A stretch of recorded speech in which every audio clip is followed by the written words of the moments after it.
Assalamualaikum warahmatullahi wabarakatuh. Puji syukur kita ucapkan kepada Allah Subhanahu wa Ta'ala, yang mana Beliau telah melimpahkan rahmat dan karunia-Nya kepada kita semua, sehingga kita diberikan kesehatan agar presentasi ini dapat berjalan dengan lancar sampai selesai nanti. Baiklah, yang terhormat kepada Ibu An-Nur Fitri Hayati, SPD MPD, sebagai dosen pengempu pada mata kuliah Pengantar Manajemen. Baiklah, topik yang akan kita bahas hari ini sesuai dengan tugas yang diberikan oleh dosen kita, yaitu struktur dan sistem organisasi. Saya Asma Wahyuni selaku moderator yang bertugas akan memandu jalannya diskusi ini. Sebelumnya saya akan memperkenalkan anggota kelompok kami yang terdiri dari Asma Wahyuni dengan NIM 2305352, yang kedua Elvia Yurisma dengan NIM 2305361, dan Vera Christine Anggriani dengan NIM 2305338. Baiklah, selanjutnya untuk penyampaian materi, saya akan kepada para penyaji untuk memulai presentasi yang akan kita diskusikan. Pertama akan dibacakan oleh Vera Christine Anggriani. Baiklah, saya akan menjelaskan materi tentang pengertian struktur organisasi.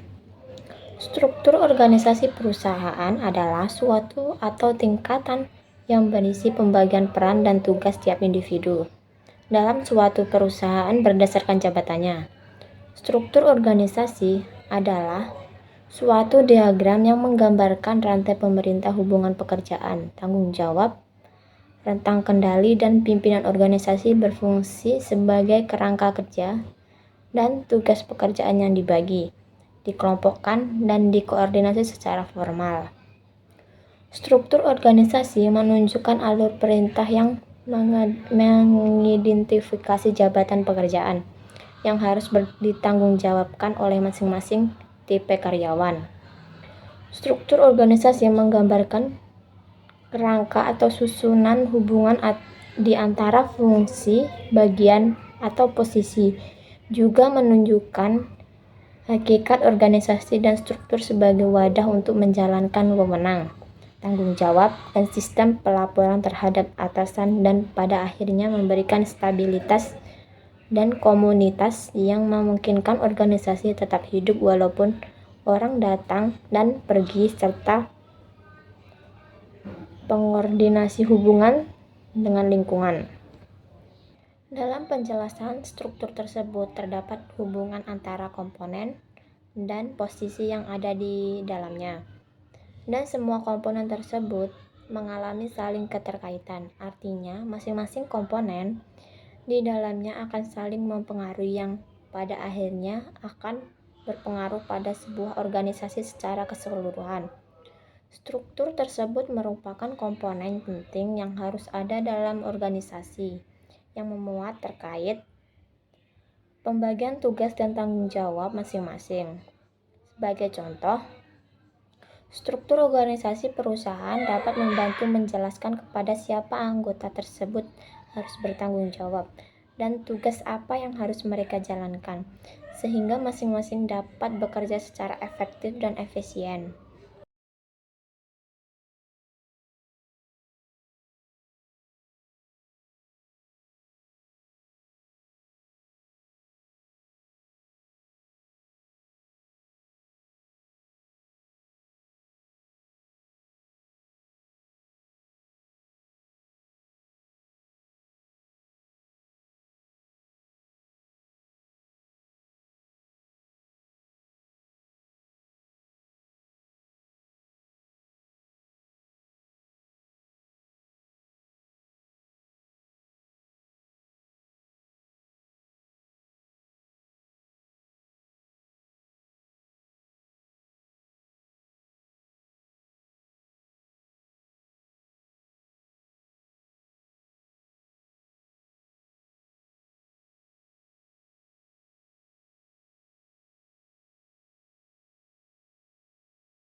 Kita masuk pada materi selanjutnya, yaitu desain dan pilar-pilar dalam struktur organisasi.